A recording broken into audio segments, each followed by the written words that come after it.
Libby, how are you? I am excited to be talking with you after watching The Ledge, let me tell you. I'm excited to be talking with you as well. Thank you for having me. Oh my God, this is a thrill. I've seen your prior work in Hostel and The Crucifixion before, but seeing you here, oh my God. How much of this were you actually on rock face or on rocks, or was this movie magic at its finest? It's a combination of the two. We did a couple of weeks shooting on location in Serbia and visualization and stuff, and then some of it's on a soundstage in a studio near Belgrade. So it's a bit of a combination of the two, really.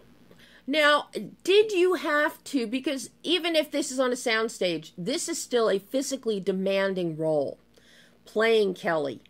Did you have any prior rock climbing experience? Did you have to train for this? What was this process like? Well, actually, I'd done quite a bit of bouldering before, which was one of the things that really drew me to the project. I sort of read the script and was like, oh my God, I'm going to get to go and rock climb for I love the character of Kelly, but the actual content of being a climber and kind of having to rise to that very particular physical challenge. I mean, you kind of learn something. I mean, if you've seen Hostile, and I've played quite different characters, and I think you take a little bit away of what you've played with every job that you do, and for that thing to be learning how to climb properly was really cool. But I did quite a lot of preparation, sort of physically, to get myself into that state of being able to convey her power, I think, both kind of like emotionally and physically. But also quite a lot of research, because I just love doing that, to kind of immerse myself in that universe, a lot of reading around it, around what it actually is physically like to be in that position where you're fighting for your life, from, you know, people who've experienced that, and watching quite a lot of documentaries and things in that space as well. But yeah, the soundstage bit, just to clarify, was sort of a rock face that had been designed by the climbing coordinators, where they'd created holds out of movie magic stuff that you actually physically did have to climb. So even the stuff on the soundstage was a climb done at height. Mm-hmm. Does that make sense? It makes perfect sense. How high did you have to climb on the soundstage? The soundstage was about, oh God, I think it was about 40 feet. Oh. So the ledge itself was about 20 feet up. I could probably send you some pictures. Where so I kind of like would go up for the day, kind of go up to her ledge. I'd have to climb up there. Oh. And I'd be rigged in for some of it, depending on what I was doing. And then the hanging tent was suspended on, they actually had a ledge that was above at height, and that was, the climbing tent would be suspended kind of below that, so the stuff that was done from the climbing tent was filmed like at height where you were dangling below and all that kind of stuff. Oh my God. You know, as an actor, I love all that kind of stuff. I think it's really useful. You can kind of use the terror of that, and it reminds you of and the discomfort of it. Of kind of being up there and like being like, can I have some water, please? Hello. Kind of like helps me get into the role. Did you get hazard pay for this? I think you should. Hazard pay, stunt pay on top of acting pay. Oh my God. Because I got to tell you, the terror on your face is so authentic. Now I know why. Because you were dangling at least 20 feet up in the air. In that little tent. Legit terror. Wow. Something really interesting about this film, this role, and your character that I think is so standout is you're not really acting face to face with the foursome, shall we say. It's all done off camera at a distance, but for the opening scenes where everybody meets each other before the anticipated hikes and climbs the next day, where we find out true personalities of certain individuals like Joshua. But how challenging is that for you as an actor? Because here you are, you're alone on a rock face, climbing. or sitting in a tent dangling 20 feet up in the air. But you also have to emote and have emotion and maintain that in the character as to the purpose, Kelly's purpose of survival. It's not just to survive for Kelly.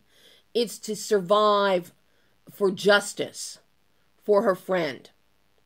And very much so. That, I think, is amazing. The experience that you described there about it being quite a solitary one was very much, did you pick up on that? Because that's very much how it felt. My schedule was quite different to everybody else's. There were obviously a bunch of us out there, and at the beginning we were all together, kind of did our climbing training camp at the beginning.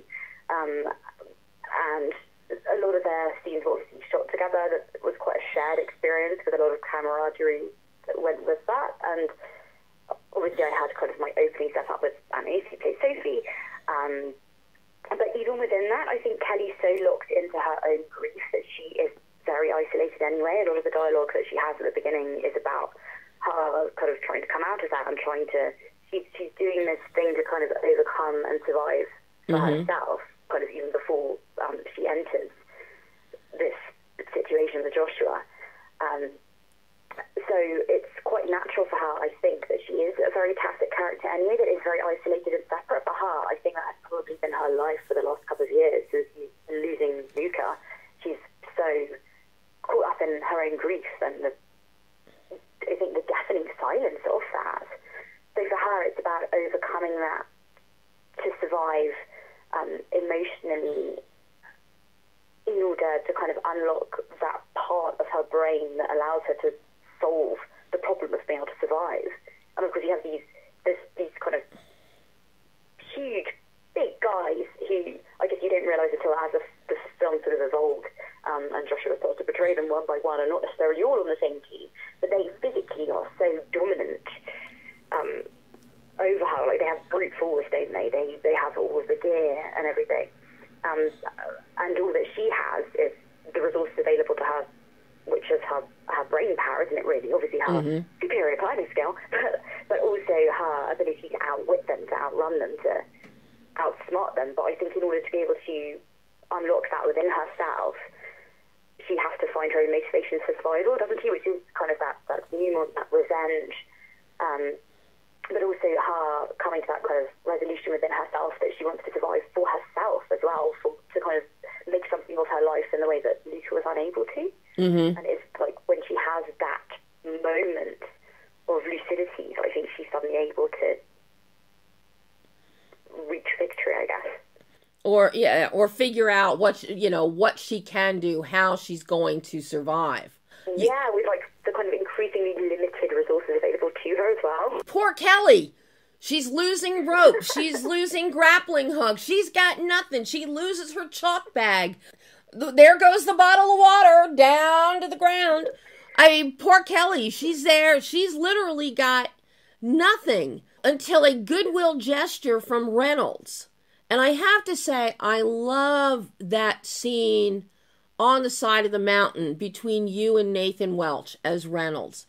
Really nice. We see some humanity coming out and some trust, which is something that Kelly hasn't had. But I love watching that scene between you and Nathan as you're both dangling. He's an actor, isn't he?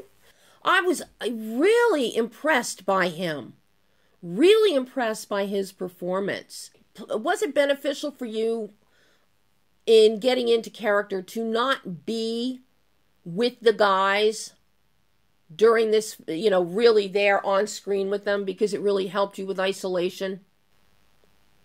Oh, enormously though. It was when I was sort of in the way the set was designed, when I was hooked in, once I was up for the day, I was sort of up really until we came down for lunch. And even then, I'm kind of a person who likes to, when I'm working, I like to have the mental space to not really kind of leave the universe I'm in. I'll kind of go off with my own playlist and everything. So I sort of go up and then get sort of hooked in, and then that would be me kind of isolated for the afternoon, a bit slightly separate, operating in like the universe of Kelly.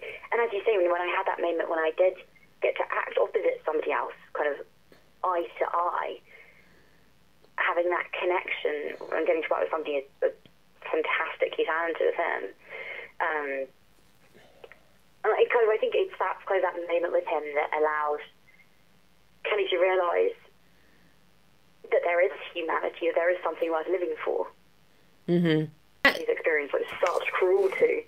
The way you and Nathan interact as you're both dangling there, that really is one of the greatest moments of humanity in the film.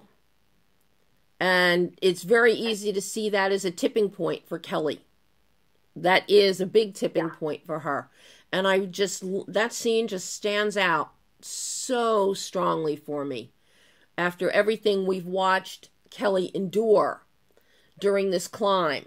Yeah, just so well done, Brittany. So well done. I think kind of one of the things I liked about the script was that all of the male characters as well are kind of very flawed, aren't they? They're very damaged. And all of them, they all come with their own baggage and their own secret stories. And I think there's like quite a slightly refreshing moment because he's such a dark villain, isn't he, Joshua? Oh, my dear. When you have this moment of... Dark is an understatement for that character. And Ben... delicious, isn't he? Oh, my God. Ben Lamb does an amazing job because we really see... Even in the very beginning, we see Joshua is psycho. He's a nut job. But completely terrifying. We see that the night of the campfire. He's a nut job. But then we don't know just how much of a nut job until this whole thing, this adventure, starts. And little by little, it's a great thriller in terms of breadcrumbs. I know that a lot of the PR materials are calling this film, The Ledge, very much like a female-centric Cliffhanger, Stallone's film. I think it's more of a blend of Cliffhanger with Shoot to Kill, with the one with Tom Berenger and Sidney Poitier and Kirstie Alley. I think it's kind of a mix of the two films in terms of the isolation, the dynamic, the fear, the psychotic people. Absolutely, I can totally see that. It was a fantastic reference. When I heard about the film, I was thinking, well, it sounds a little like some Shoot to Kill. And then after seeing it, I'm even more convinced it's a beautiful blend of both films, I think. But we stay totally in the female perspective, in Kelly's POV. And it's like, I think you get the sense of, well, at least I was reading the script, of how much Tom Boyle and Britain love film. It's kind of got a real homage feel to those kind of real 90s thrillers. Yeah, the 80s and 90s thrillers, you're right. Yeah. You're right. Enjoyment of what cinema kind of actually is, the theatricality. I love that as a reference. I've literally written that down to go and watch later on tonight. This is a very physical, tangible, visceral story. And very much so. I think that a lot of what is sort of subtly in the writing of the script about her own demons and the things she has to fight are very much physicalized and actualized, and the literal action of the text that kind of they work symbiotically together. Mm-hmm. Yeah, that's a whole lot of fun as an actor. Oh my God, I can imagine. I'm curious about your collaboration with your director, with Howard Ford.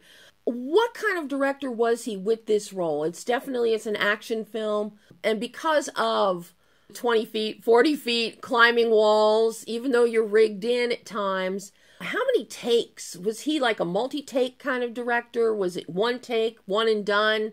What was that experience like working with Howard on this one? So I'm not sure you've experienced the kind of films he's done before. A lot of his films are very improvisational, very rough and ready. And I've done a bit of that kind of work myself. I love improvised films. But I think the very technical requirements of this project was that it would have to be quite precise in the choreography of the climbing. So it was trying to find a middle ground between those two things. We were kind of constantly problem solving, being like, okay, well, with the running scenes, we just kind of go for it. Right. But then with the climb, you'd have to bring something different to that. So I think you were sort of talking earlier about having to kind of know exactly where you'd end up in the sort of sequence of an action scene. Mm-hmm. But keeping the freshness and the emotion in that was the challenge, and the kind of collaborative challenge within that. and it was sort of Howard working alongside with we had these like insanely talented climbing coordinators who are like champion climbers to find a way to make that happen. Did the climbing coordinators rehearse with you definitive paths so that you had a chance to familiarize yourself with the climb? Or was it just, here's the wall, Kelly? Did they just throw you to the wall and say, here's the wall, Kelly, climb? So there was some of that, particularly like in the early scenes where she's fleeing, the bits that are like actually the things that were sort of shot outside. I sort of know where I had to end up and then work it out by myself. And then there were other parts of it where there were things where we sat down with the script, which had been written by Tom, who isn't necessarily a climber, and some of the things in it had to then go from being, cinemagic, this is what's going to happen in a sequence, to being like, well, okay, how would somebody actually time that? And they were very hot on something that I was quite conscious of, kind of coming into this climbing community, which is like a very particular world, and knowing that people who are climbers would watch it and hopefully enjoy it, but making sure that was accurate, that the kit that was used was accurate. So kind of sitting down and being like, well, okay, so it says here that Kelly does this, which means that it's going to be this particular move. It will have to be a dino, and she's going to have to leap from here to here. Okay, so we're going to rehearse for that. So, like, for example, that very final move, kind of spoiler alert, that she makes at the end. Yes. Was one we'd, like, rehearsed on the very first day I arrived. Like, obviously we did the bit in the flashbacks, which is in the gym, where she makes that move at no height. And then that particular part of the set was the bit that was at, like, the highest point of the room, basically. So it was very high. Of course. It was, because it was shot fairly sequentially, it was literally the last shot of the film that we did, and we had essentially no time to shoot it, and it was like, okay, we've got to get this take right now, and you just got to make that. And I was like, oh my God, Kelly, come on, Kelly.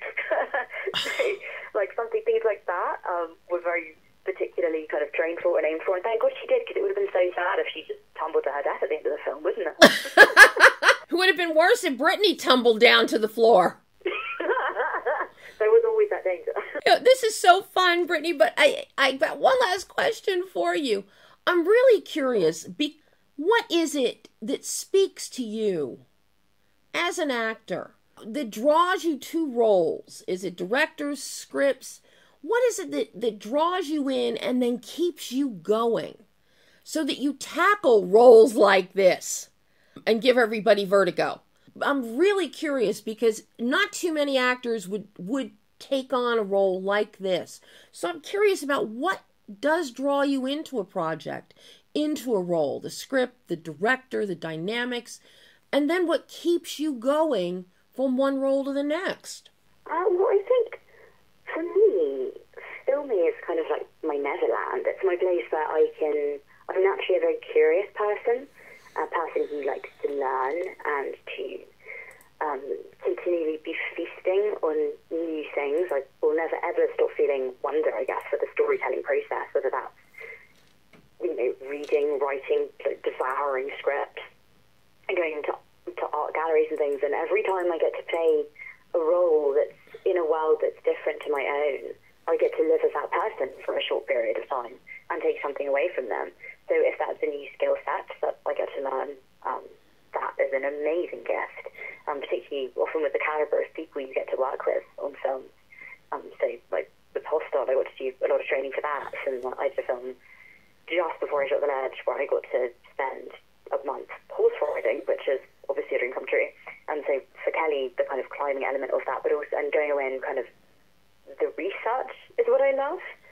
And then getting to work with directors who, whether it's their first or their 100th film, who share that passion for telling stories and for people, really. Because I guess films are about empathy, aren't they?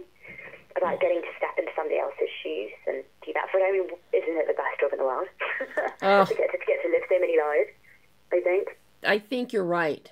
Now, anything coming up in the future? Is Kelly going to go back to a mountain and climb it? What's next for Brittany? Will Brittany be rock climbing some more? What's next? Yeah, well, I just finished shooting HBO's Industry, the second season of that. And I have a film coming out in the summer called The Valley of Love, And this weekend, actually, I was shooting a short called Chairs with Georgina Campbell, and I've got projects coming up after that, so it's quite busy, really. You are very, very busy, which is a good thing. You know, after all the lockdowns and halted productions for so long, it's great to hear that you're so busy. That's touch wood. It's just, I think there's such an appetite at the moment, isn't there, for stories? And I think particularly, like, for things that can transport you to somewhere, which I think hopefully The Ledge does. We were lucky enough to get to be kind of transported in the pandemic, so I hope that. Well, you definitely transported me as a viewer watching The Ledge, I'll tell you that much. And it solidifies my belief I will never go rock climbing. So, you know. Oh, God, no, you must. It's fun, I promise.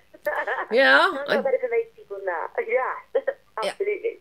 Oh, Brittany, this has been so fun talking to you this morning. I hope we get to do it again in the future.